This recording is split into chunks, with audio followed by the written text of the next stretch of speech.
Stay tuned after the feature for a very special message. And now, our feature presentation.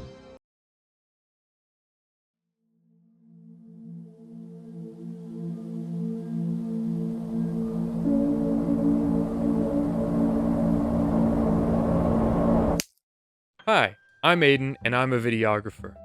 I've shot a few things in my day, some man on the street segments, a bodybuilding show, handful of weddings. And while I had fun with everything, I wouldn't really call my work groundbreaking per se. What I mean by that is everything was shot by hand on a camera, real on the ground reporting. So I didn't, just not really that unique or mind blowing, I just don't have the budget to hire hundreds of extras or level a continent with pyros. I'm just a full-time student on the budget of a full-time student. Just wish there was a cool way to get some cool shots. And there is.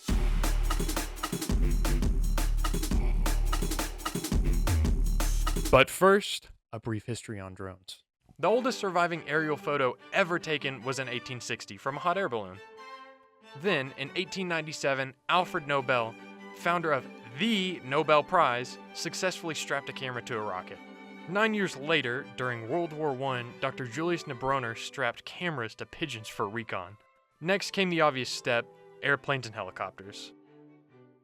And now we're caught up to today, where drones are the commercial standard. Okay, with that out of the way, let's talk more about drones.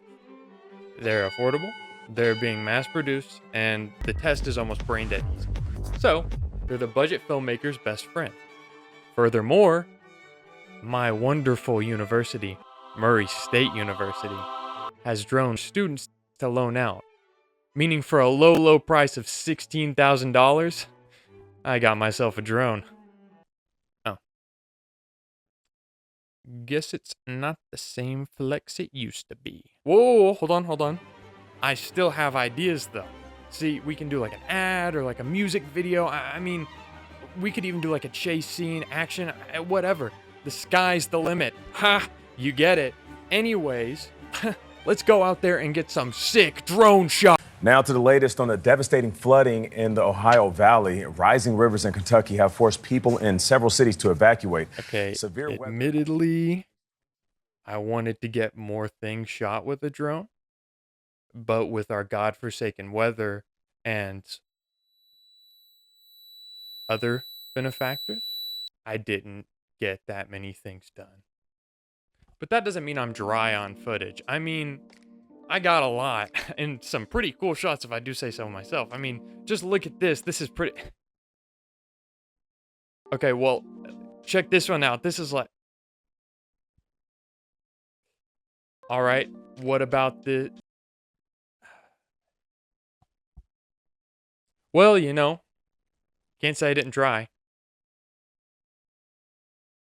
No, we can make a great product. See, with my wonderfully gifted mind that must have foresaw this coming, also the fact that none of my other footage is usable, I took the one shot or two that were usable and paired them with an interview I had gotten from Jeremy McKeel earlier in the week. Thank you, Jeremy. And this is what I made. My name is Jeremy McKeel. I'm the manager of digital media services at Murray State University and the owner of McKeel Video Productions, which is my independent video production company. I've probably been using drones for the past 5 years or so in production in a variety of applications. The thing about using drones in media applications is that we're now able to gather images that were previously not available to those without an immense budget. So if you look back at feature films before drones became prominent, you had to rely on helicopters in order to acquire images like that, and generally very specialized helicopters with appropriate mounting and cameras and so forth. So now we're able to acquire aerial images in a relatively cheap way, and it just adds another element to our creative potential.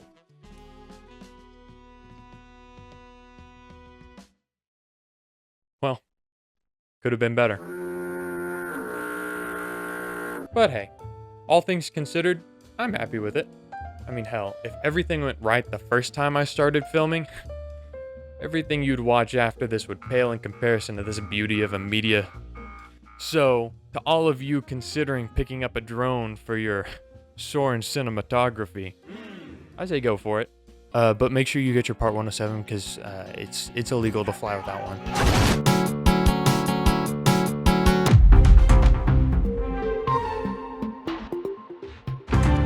Hello everyone, No Pants Johnson here on the scene at Murray State University. I'm going to be asking the students here what their parking situation is like. What are their thoughts? Are there too many blue spots? Is it not enough red? I know I've been hearing a lot of complaints the past few years about not enough parking for students, especially during those mid-morning classes when everyone's already taken up the spots. So let's go ask some questions, see what's going on. Excuse me, sir. Could I get your opinion on something real quick? So I'm here today. No Pants Johnson's my name. Nice to meet you. I'm here asking students about their opinions on the parking situation. So tell me, what are your thoughts? You know, cars park. But do you feel like there's enough parking spots for the students here? No. Okay, awesome.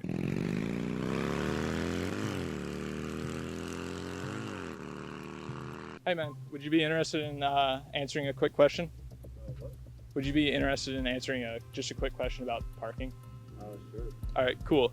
My name's No. You are your pants down. What do you mean, man? Don't worry about that. My name's No Pants Johnson. I'm going around. I'm asking people, their opinion on the parking situation here. Do you guys feel like there's enough parking spots here at Murray State? No, not really. Well, it's pretty and yours is out. Almost, yeah, almost. Okay, do you guys think maybe do you guys have any idea why there's not enough parking by any chance? Could it be that there's too many blue spots or maybe just not enough overall spots? I mean, yeah, there's too many spots. With and yours is out.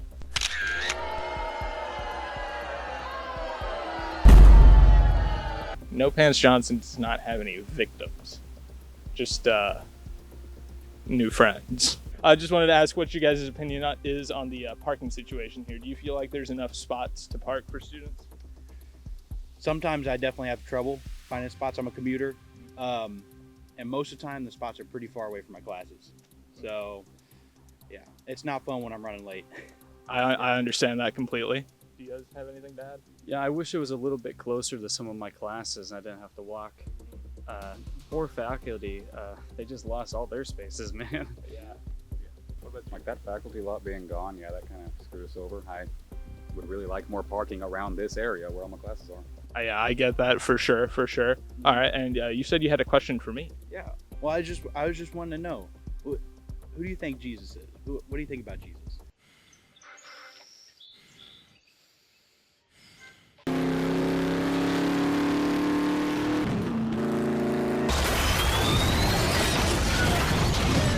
And not agree to this, I would take that choice 10 times out of 5.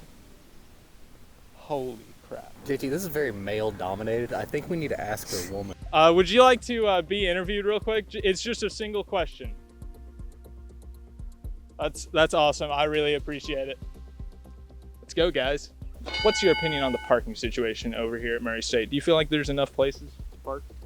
No, I don't have a car personally, but apparently that's kind of a plus because I don't have to deal with parking tickets.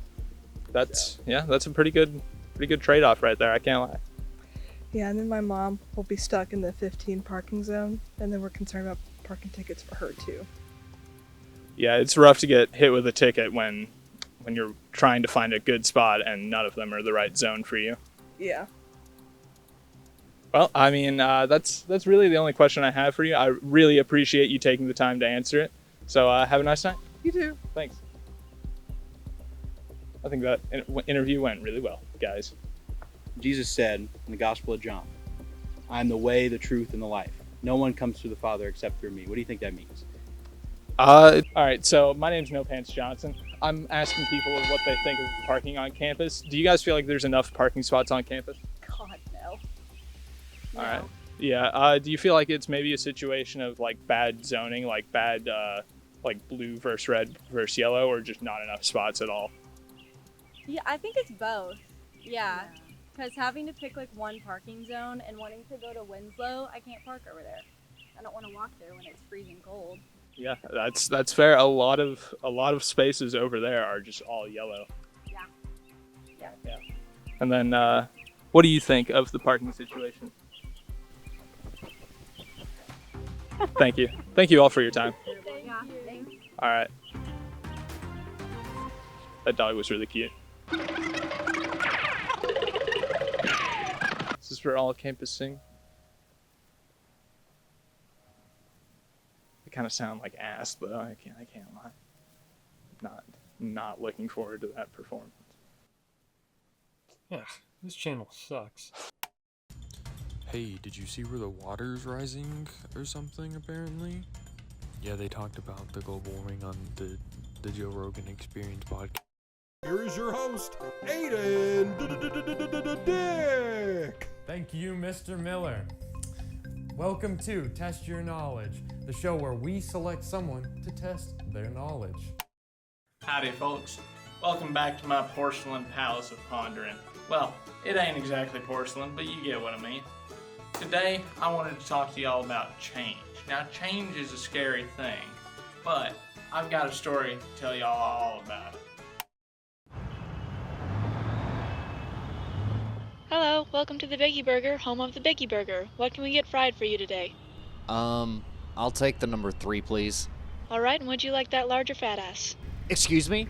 I said, would you like that large or fat ass? Who the hell gave you the right to call me a fat ass? Sir, I apologize for the confusion. Fat ass is our meal size right above the large. It's the same as supersizing your meal, sir. Why do you have to call it a fat ass? Just call it a supersize.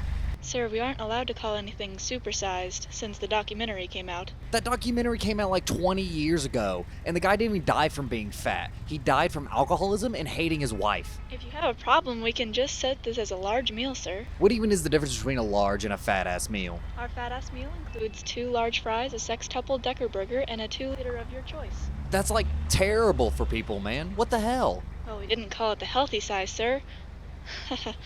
Do you guys not see the problem with this, like, at all? Sir, I'm 16.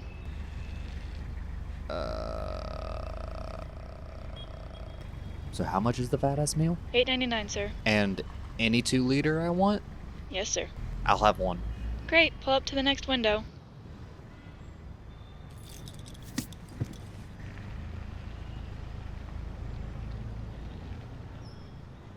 Fat ass.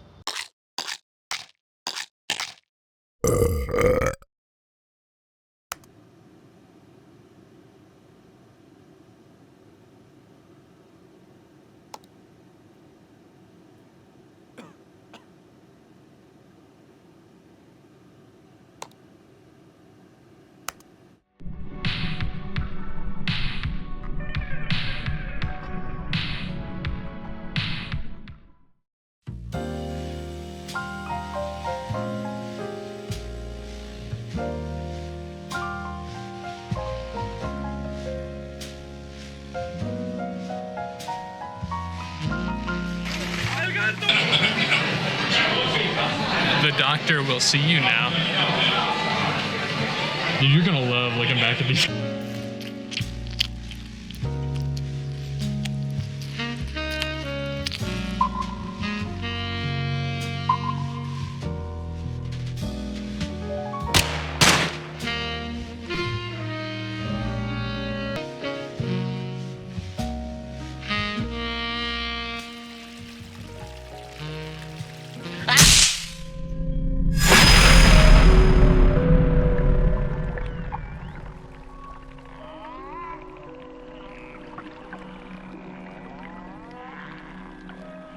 I love sharks.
do you justice. Those words don't do you justice. Those words don't do you justice. Those words don't do you justice. Those words don't do you justice. Those words don't do you justice.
Thank you.